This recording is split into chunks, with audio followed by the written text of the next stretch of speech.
ሰበር አሳዛኝ መረጃ በጋሞ ዞን 3 ወረዳዎች በደረሰው የመሬት ናዳና የጎርፍ አደጋ እስካሁን 99 አስክሬኖች መገኘታቸውን የኢትዮጵያ ቀይ መስቀል የደቡብ ኢትዮጵያ ቅርንጫፍ አሳወቀም።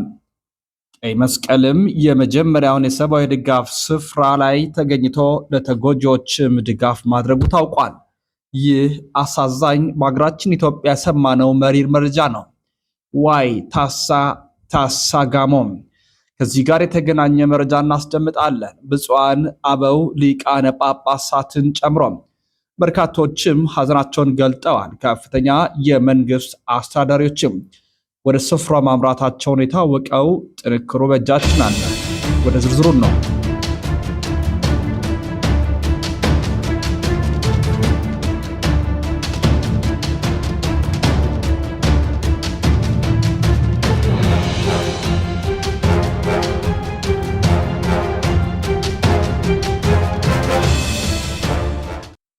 ልብ በሚሰብር ሁኔታም በጋሞ ዞን 3 ወረዳዎች በደረሰ የመሬት ናዳና የጎርፍ አደጋ እስካሁን 99 አስክሬኖች መገኘታቸውን የኢትዮጵያ ቀይ መስቀል የደቡብ ኢትዮጵያ ቅርንጫፍ አሳወቀም።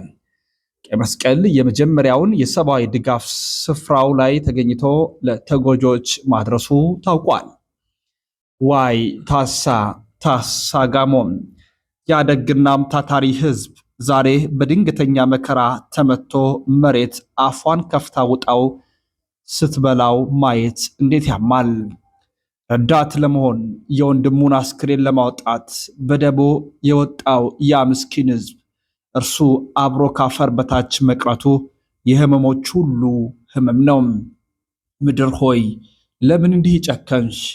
ያንን እንባ የሚጠርግ እርስ በእርሱም የሚረዳዳ ህዝብ በጅምላ ስትቀብሬው አላዘንሽም ወይ? በየደቂቃው ካፈር ውስጥ የሚወጡ አስክሬኖች የቤተሰብ ተስፋዎች፣ የልጆች አባቶች እናም እናቶች ናቸው። ዛሬ ጋሞ ብቻ ሳይሆን ኢትዮጵያ በሙሉም በለቅሶ ተውጣለች። ለተጎዱት ወገኖች ጸሎት ነው ማድረግ ያለብን። ለሟቾቹ ነፍሳቸውን በገነት እንዲያሳርፍልን መጸለይ፣ ለተረፉትና ለቤተሰቦቻቸው ይህንን የመሰለ መሪር ሐዘን የሚችል ልብና መጽናናትን ይስጣቸው። ለአዳኞች አሁንም በጭቃና ባፈር ውስጥ ወገኖቻችንን ለማውጣት እየታገሉ ላሉት ወንድሞቻችን ብርታቱን ይስጣቸው። ተጨማሪ አደጋም እንዳይደርስባቸው ይጠብቃቸው። ፈጣሪ የጋሞን ህዝብ እንባ ያብስ፣ የሞቱትን ወገኖቻችንን በሰላም ያሳርፍልን። ይህንን እጅግ ልብ የሚሰብር ዜናም ስንሰማ በቃላት መግለጽ ከምንችለው በላይ በጥልቅ አዝነናል። በጋሞ ዞን በደረሰው በዚህ አስከፊ የመሬት መንሸራተት አደጋ ህይወታቸውን ላጡ ወገኖች ለቤተሰቦቻቸውና ለኢትዮጵያ ህዝብ ያለንን ሐዘን ለመግለጥ እንወዳለን። ይህ ሐዘናችን ነው። ይህ ቅስም የሚሰብር እጅግ ልብን የሚያደባይ ትልቅ ክስተት። ከዚህ ጋር በተገናኘም በርካቶች ሐዘናቸውን እየገለጡ ይገኛሉ። ከእነዚህ መካከል ብፁዓን አበው ሊቃነ ጳጳሳቱ የሚገኙ ሲሆን የሲዳማ ክልል ሀገረ ስብከት ብፁዕ አቡነ ዮሴፍ፣ የመንበረ ፓትርያርክ ጠቅላይ ቤተ ክህነት ዋና ስራ አስኪያጅ የሸገር ሲቲ ከተማ አስተዳደር ሊቀ ጳጳስ ሲሆኑት ብፁዕ አቡነ ሳይሮስ፣ የቅዱስ ሲኖዶስ ጸሐፊና የራያ ሀገረ ስብከት ሊቀ ጳጳስ ብፁዕ አቡነ ዲዮስቆሮስ፣ ብፁዕ አቡነ ኤልያስ እና በርካቶች ሊቃነ ጳጳሳት በዚህ የደረሰውን ታላቅ ሐዘናችን ነው ሲሉም ገልጠዋል። እንዲሁ ደግሞ የዓለም ጤና ድርጅት ዋና ዳይሬክተር ዶክተር ቴዎድሮስ አድሃኖም አዝኛለው ሲሉም ተናግረዋል። በጋሞ ዞን ጋጮ ባባ ወረዳ ማዜ ዶይሳ ቀበሌም በተከሰተው የመሬት ናዳ አደጋ በደረሰው ጉዳት የተሰማቸውን ጥልቅ ሐዘን ገለጹ። ዋና ዳይሬክተሩ ባስተላለፉት መልእክት በአደጋው ምክንያት ሕይወታቸውን ላጡ ወገኖች ቤተሰቦችና ወዳጅ ዘመዶቻችን መጽናናትን እመኛለሁ ሲሉም ተናግረዋል። ቴድሮስ አድሃኖም አክለውም የዓለም ጤና ድርጅት WHO በአደጋው ለተጎዱ ወገኖች አስፈላጊውን ድጋፍ ለማድረግና ከአደጋው በኋላም ለሚከሰቱ የጤና ችግሮች ምላሽ ለመስጠት የተቻለውን ሁሉ እንደሚያደርግም አረጋግጠዋል።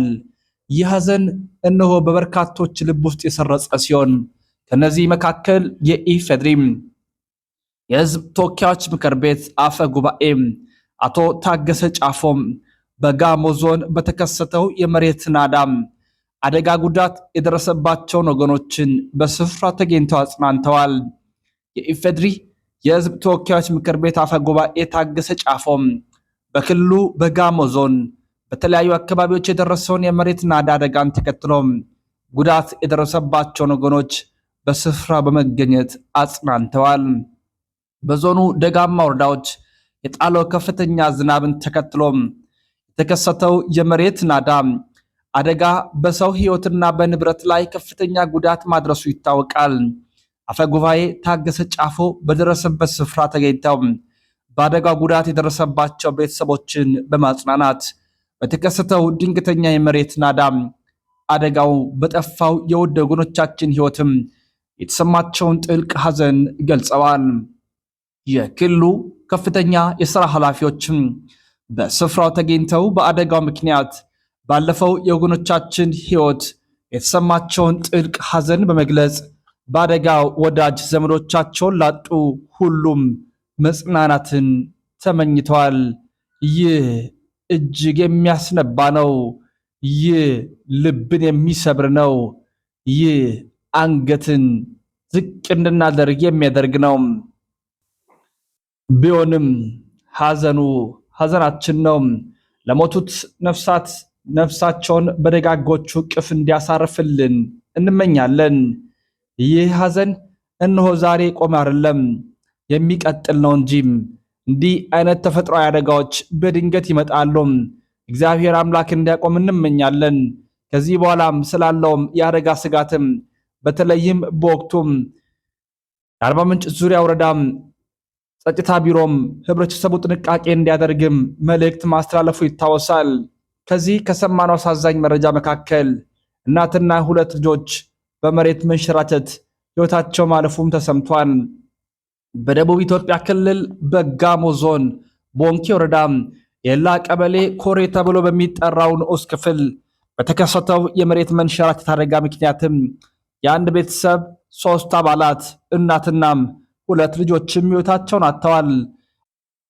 በአባወራው አካል ላይ ደግሞ ከፍተኛ ጉዳት ደርሶበት በቦንኬ ጋዜሶ ጤና ጣቢያም የመጀመሪያ ደረጃ የሕክምና እርዳታም የተደረገለት ይገኛል። በጋሞ ዞን በተለያዩ አካባቢዎች ይህ ከባድ ዝናብና የመጣው ጎርፍ በርካቶችን እየቀጠፈ ይገኛል። አሁንም ፍለጋው እንደቀጠለ ነው። ለሞቱት በድጋሚም በደጋጎች እቅፍ ያሳርፍልን፣ ያሉትን ይጠብቅልን፣ መጽናናትን ያድልልን እያልን በቀሪ የዜና ወጃችን እኛ እንመለሳለን። እስከዚያው ድረስ ተሰነባበትን። ሰናይ ቆይታ ይሆንላችሁ።